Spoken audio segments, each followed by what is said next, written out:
There's still an interest. Now, nearly 3% of veterans of the U.S. Armed Forces are foreign-born, meaning they're either naturalized citizens, lawful permanent U.S. residents, or nationals of countries associated with the United States. One of these is a woman from Africa. Jocelyn Mushala was born in Tanzania and is a veteran of the U.S. Armed Forces.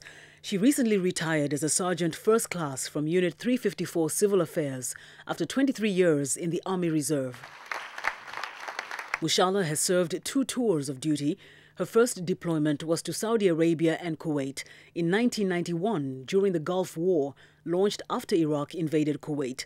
Her second deployment was in 2003 to Baghdad, Iraq, leaving behind her 7-year-old daughter for Operation Iraqi Freedom, the U.S. invasion that toppled Saddam Hussein. Mushala's mother, Margaret Mushala, says she never expected Jocelyn to be sent to war from the Army Reserve. She says the deployment was hard on the whole family. I felt betrayed and I was not happy, but she had to go. And the thing is, when she was there, every day you wait for the phone to tell you whether somebody is dead or alive. It was very, very hard to all of us. And we thank God she's back alive and good and well. To cope with the realities of war, Jocelyn Mushala and some of her fellow soldiers dedicated their Tuesday nights while in Iraq to venting their pain, anger, frustrations and fears through poetry. Mushala compiled the poetry in a book. The issue is in the poem, launched in May 2010. After spending 6 days in a field hospital. Here, she reflects on one incident that inspired her to write a poem. It was during the UN bombing at the time, and I shared a intensive care unit with probably about 15 other international as well as soldiers who were struck in some form or fashion. The name of my poem is called Faces.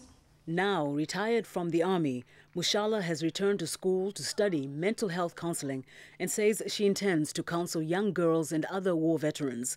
Her mother says now the family is breathing easier, but still marveling at her courage as a soldier in the U.S. Armed Forces. I'm very proud that she served there well and she came back alive. I'm we are all of us, we are very proud of her. Very proud.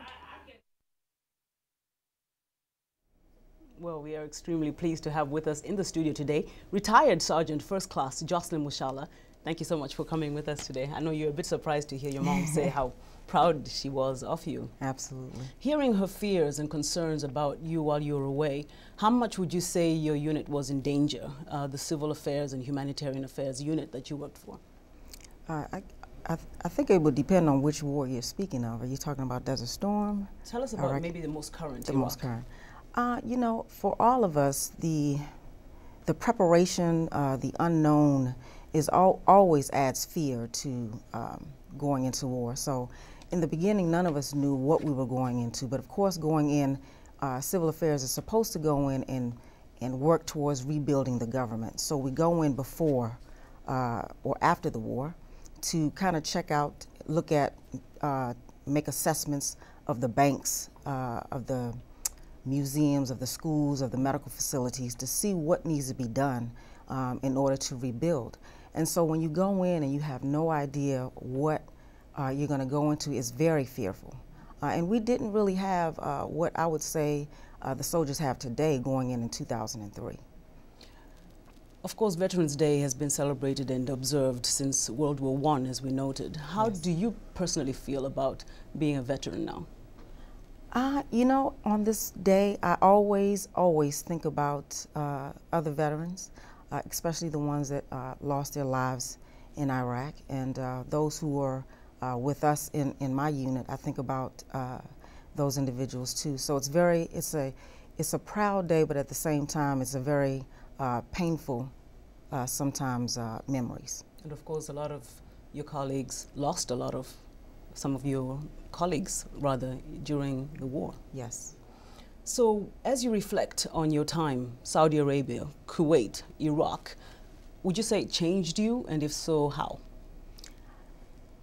You know, I don't know. I can say that if I think back to the morals and the values that my father instilled in me, I think that what he instilled made me stronger and able to really deal with and be able to be a support system for the other soldiers that I was with. So it has changed me. I did come back just a little bit angry, but that comes, I think, with any war that soldiers come back from. You have a certain level of post-traumatic stress disorder that you do experience. Many soldiers don't know that they're experiencing it, and it takes family members to really point out the differences. You may not, as an individual, feel or even are aware that you are going through PTSD, but your family members can see the changes in you more than you can see the changes in yourself. And you just mentioned something about how maybe a little stronger. I've heard a lot of your colleagues praise you for how much you really helped them, but also just keep things flowing.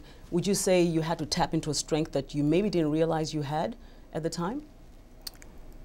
Even leading you to come up with this poetry club meeting that you guys had every Tuesday to make it through.